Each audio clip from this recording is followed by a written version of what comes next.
Para el entendimiento de este video debemos aprender y conocer diferentes conceptos para la utilización de algunos procesos en la refinería y la industria del petróleo. En el clip se abordarán estos conceptos. Bienvenido a tuprofesorvirtual.com. En la lección de hoy aprenderemos sobre el punto de ebullición. Cuando a una sustancia en estado líquido se le suministra calor, ésta va aumentando su temperatura hasta que logra cambiar de estado. El cambio de estado de líquido a gaseoso se conoce como ebullición y de gaseoso a líquido se conoce como condensación. La temperatura en la que ocurre el cambio de estado líquido a estado gaseoso, así como el fenómeno inverso, se denomina punto de ebullición.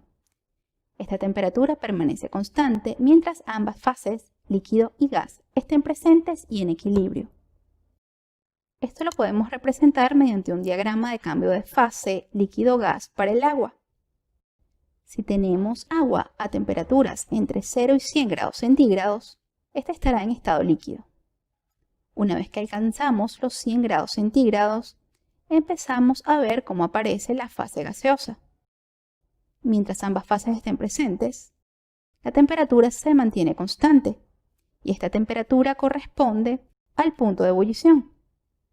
Una vez que desaparece toda la fase líquida, obtendremos un aumento de la temperatura, pero solo tendremos la fase gaseosa. Se han registrado los valores del punto de ebullición de todas las sustancias puras conocidas. Bienvenidos. Hoy vamos a conocer los diferentes procesos por los que pasa el petróleo en una refinería hasta convertirse en los combustibles, lubricantes y otros derivados que utilizamos en nuestra vida diaria. Pero en primer lugar, aprendamos cómo está constituido. El petróleo es un hidrocarburo formado principalmente por dos elementos químicos naturales, el hidrógeno y el carbono. Estos compuestos, sumados a otros en menor cantidad, se encuentran mezclados dentro del petróleo crudo que llega desde los yacimientos. Para utilizarlos, previamente es necesario separarlos. El crudo se calienta en el horno hasta alcanzar la temperatura de destilación. En la torre de topping empieza el fraccionamiento, separando las cadenas de hidrocarburos. Cuando el petróleo entra en la torre atmosférica, la temperatura hace que los hidrocarburos más livianos se evaporen y asciendan, mientras que los más pesados quedan abajo. Al ascender, los vapores se van enfriando y cuando entran en contacto con las bandejas pasan de nuevo al estado líquido. Así, cada uno de los componentes encuentra su temperatura de condensación y es recolectado en esas bandejas. Los más livianos son el propano y el butano. Estos gases son los utilizados en las garrafas, salen de la torre, se procesan y se almacenan para su comercialización. Las naftas livianas y pesadas, de las que hablaremos más adelante. El querosén, Jet A1, que es el combustible usado por los aviones. El gasoil liviano, que pasará por un proceso para eliminar el azufre contenido. El gasoil pesado, que también deberá pasar por otras modificaciones para mejorar su calidad antes de ser comercializado. Finalmente, en la base de la torre nos encontramos con residuos sin destilar. Pero no son basura. Aún queda mucho trabajo por hacer. Con lo que aprendimos hasta ahora, ¿cómo separaríamos estos residuos? ¿Con más calor? No. Si aumentamos tanto la temperatura, los componentes se carbonizarían. Para realizar este procedimiento está la unidad de vacío, que destila sin alterar la composición a presiones muy bajas. Acá, las sustancias se evaporan a una temperatura menor y no se degradan. De esta manera obtenemos nuevos componentes, gasoil liviano y pesado, que son enviados a un tratamiento para su comercialización posterior, además de un residuo pesado y muy viscoso. ¿Ya no se puede hacer nada más? Claro que sí. El proceso continúa para obtener más derivados. Este residuo está formado por cadenas de hidrocarburos largas y pesadas que deben ser rotas en partes más pequeñas para usarlas. Aquí entra en función la unidad de craqueo térmico o coque. En este equipo el producto se calienta a 500 grados y pasa a las cámaras de reacción. Los componentes pesados se rompen y forman componentes más livianos. Por la parte superior de las cámaras salen los gases que son enviados a la torre fraccionadora, donde vuelven a separarse por destilación, obteniendo otros gases, naftas, gasoil y gasoil pesado. Con todo lo que vimos, podemos asegurar que se puede obtener del petróleo una gran cantidad de compuestos. Pero todavía hay más. En las unidades de topping, vacío y coque, obtuvimos gasoil pesado. Necesitamos convertir este producto en uno de mayor valor comercial.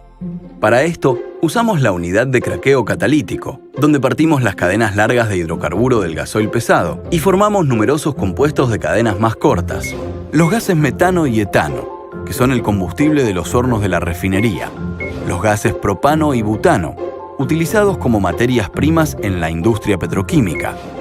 Combustible para automóviles, que va a formar parte de la nafta super e infinia. Gasoil, que será el combustible de una amplia variedad de maquinarias. Además, si combinamos una pequeña porción de gasoil liviano con una parte mayor del fondo de vacío, obtenemos fuel oil, el combustible de los barcos y las centrales de energía eléctrica. Pero vayamos a ver qué pasa con el más conocido de los combustibles, la nafta. El combustible que viene del craqueo catalítico se fracciona antes de llegar a la mezcla final. La parte más liviana se dirige a la unidad TAME para producir naftas de mayor calidad.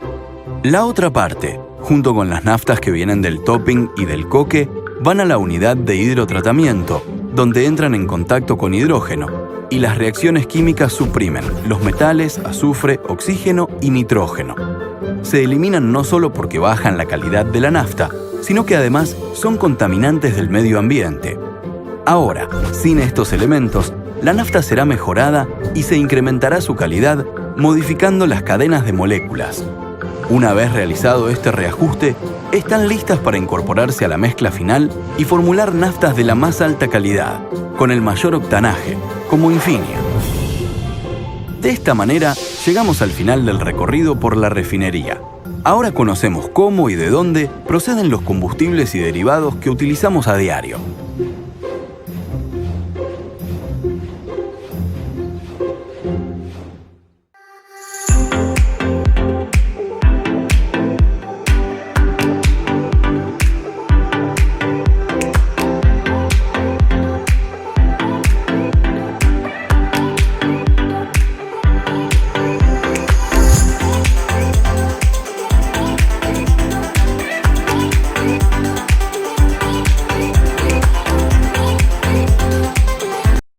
Proceso de destilación de vacío. Primero, método de destilación realizado a presión reducida. Al igual que con la destilación, esta técnica separa los compuestos en función de las diferencias en los puntos de ebullición. Esta técnica se usa cuando el punto de ebullición del compuesto deseado es difícil de lograr o causará que el compuesto se descomponga. Una presión reducida disminuye el punto de ebullición de los compuestos. La destilación se debe realizar a presiones absolutas de 10 a 40 milímetros de mercurio en la columna de vacío.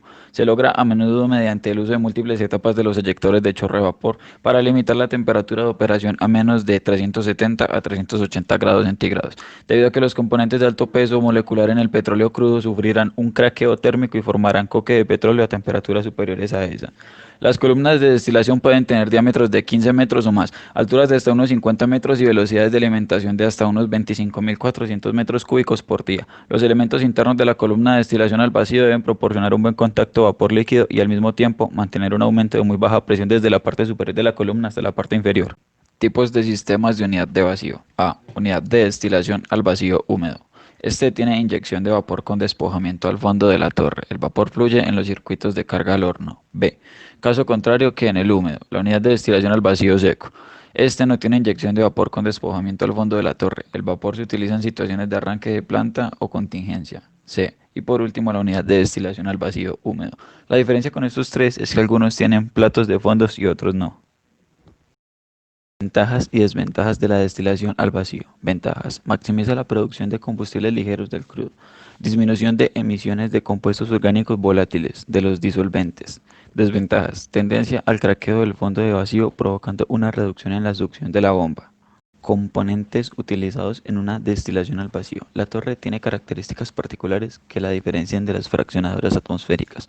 La zona de condensación o fraccionamiento tiene el mayor diámetro, ya que las pérdidas de carga deben ser despreciables para mantener el vacío homogéneo en la totalidad de la torre. Productos de unidades de destilación de vacío. Los gasóleos ligeros de vacío son los que producen la gasolina y diésel. Los gasóleos más pesados de vacío son utilizados como materia prima para procesos con aceites lubricantes. Los residuos de columna de vacío se procesan en un reductor de viscosidad para producir fuel oil pesado o bases para lubricantes. Para crudos asfálticos se procesan para producir la oxidación del asfalto.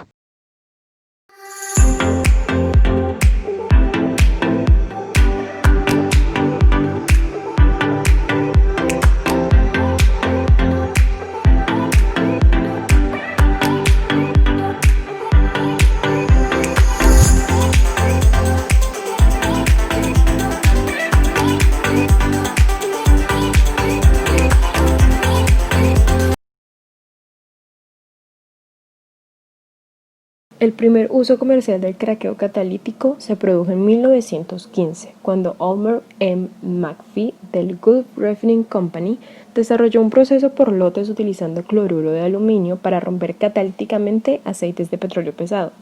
Sin embargo, el costo prohibitivo del catalizador impidió el uso generalizado de los procesos de McPhee en esa época. El término cracking es un proceso de la refinación del petróleo que consiste en la descomposición termal de los componentes del petróleo en presencia de un catalizador, con el propósito de craquear hidrocarburos pesados cuyo punto de ebullición es igual o superior a los 300-500 grados Celsius, y convertirlos en hidrocarburos livianos de cadena corta cuyo punto de ebullición se encuentra por debajo de los 221 grados Celsius, produciendo naftas e hidrocarburos aromáticos de alto octanaje, como el benceno por medio de la conversión de cicloalcanos y parafinas. Entre las metodologías encontramos el craqueo térmico, el cual es un proceso general de desproporción donde se forman productos ligeros ricos en hidrógeno a expensas de moléculas más pesadas que se condensan y se agotan de hidrógeno. El craqueo catalítico fluido implica la presencia de catalizadores ácidos sólidos, generalmente sílice, alumina y zeolitas, los cuales promueven la formación de carbonatos, que experimentan procesos de reordenamiento y escisión de enlaces CC. Esto quiere decir que se transfiere el petróleo crudo pesado a aceite ligero. En algunas de sus aplicaciones de FCC podemos encontrar que muchos de estos productos incluyen etileno, gasolina, diésel, aceite de pulpa y demás, los cuales se producen mediante el uso de FCC. Las ventajas del FCC son que al soplar aire puede hacer que el catalizador se regenere y además el calor de reacción posterior es proporcionado por el catalizador regenerativo caliente para reducir el consumo de energía.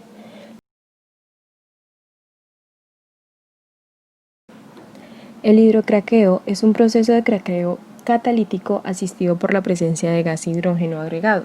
A diferencia de un hidrotratador, el hidrocraqueo normalmente se ve facilitado por un catalizador bifuncional que es capaz de reorganizar y romper las cadenas de hidrocarburos, además de agregar hidrógeno a compuestos aromáticos y olefinas para producir naftenos y alcanos.